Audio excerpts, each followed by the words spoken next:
28 তারিখে গরম তো সবাই জানে, সেটা আর নতুন করে কিছু বলার নেই। আমরাও বেরিয়ে গিয়েছিলাম কাজের জন্য, আর আমরা দুজনে একটু অসুস্থ ছিলাম। আমি একটু কম আর ঋতু একটু বেশিই ছিল। আর দেখো লোকেশনে যাওয়ার পথে কি সুন্দর গাছ। ওই দিন অনেকটা দূরে লোকেশন ছিল, মাদাখালি থেকে আরও ভেতরে। আর ব্রাইড মোটামুটি রেডিই ছিল, আর 2-4টে তার নিয়ম বাকি ছিল, তাই কাজ করতে করতে উঠে গিয়ে আবার সে নিয়মে যায়। ছাড়তে তো হবেই নিয়ম টুকটাক থাকলে।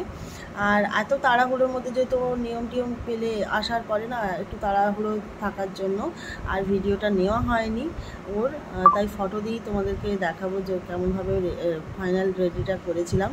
আর আমার অবস্থা তো দেখলেই। অ্যাকচুয়ালি এসি ছিল, কিন্তু ওদের এসিটা নতুন বসানো হয় বলে ওরা না জানায় ফ্যান মোড করা ছিল। যখন আমি লাস্ট সাজানোর পরে দেখি যে কেনই ঠান্ডা হলো না এসি থাকা সত্ত্বেও, তখন দেখছি ফ্যান মোড করা ছিল।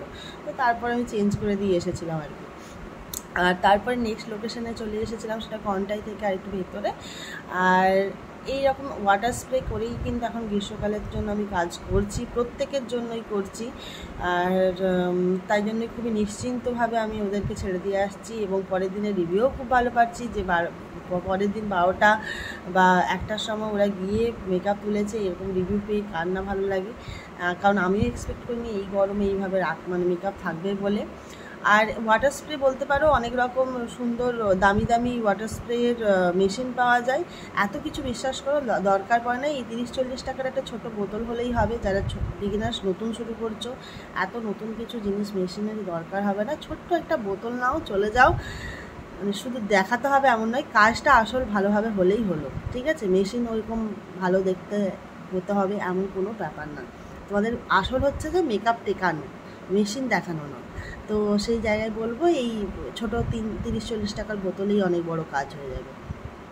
আর ওখানেও না সেদিন এসি ছিল, কিন্তু এসিটা ছিল খারাপ। তাই আমাদের ভাগ্যটা খারাপই ভেবে আমি কাজ শুরু করে ফেললাম। কারণ এসি থাকলে একটু আমাদের সুবিধা হয়, কাজ করার সময় প্রচণ্ড গরম লাগে আমাদের কাজ করার সময়। কারণ ব্রাইট বসে থাকলেও আমাদের যখন কাজ করতে হয় তখন খুব মানে কষ্ট হয় আর কি।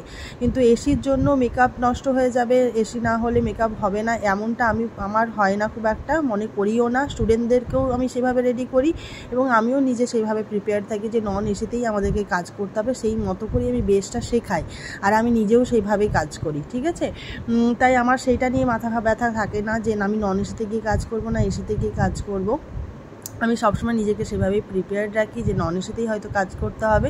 এবং সবথেকে ভালো লাগে এই নন এসিতে কাজ করার পরেও যখন এই দুই ব্রাইডই পরের দিন বাড়িতে গিয়ে মেকআপ তুলে আমায় বলে যে 1:30-2টোর সময় মেকআপ উঠিয়েছে, তাতে কোনো প্রবলেম হয়নি। তো সেটাই আমার কাছে পাওয়া। তো আমি সবাইকেই বলবো সেইভাবেই রেডি হও। আর সেইভাবে রেডি হতে হলে কি ট্রিক্স জানতে হলে সেটা আমার ক্লাসেও জয়েন করতে পারো। আর ওকে খুব মিষ্টি লাগছিল, দেখো তোমাদের কেমন লাগলো অবশ্যই জানিও। আর ভালো লাগলে সাবস্ক্রাইব করে দিও আর কমেন্ট করে জানিও।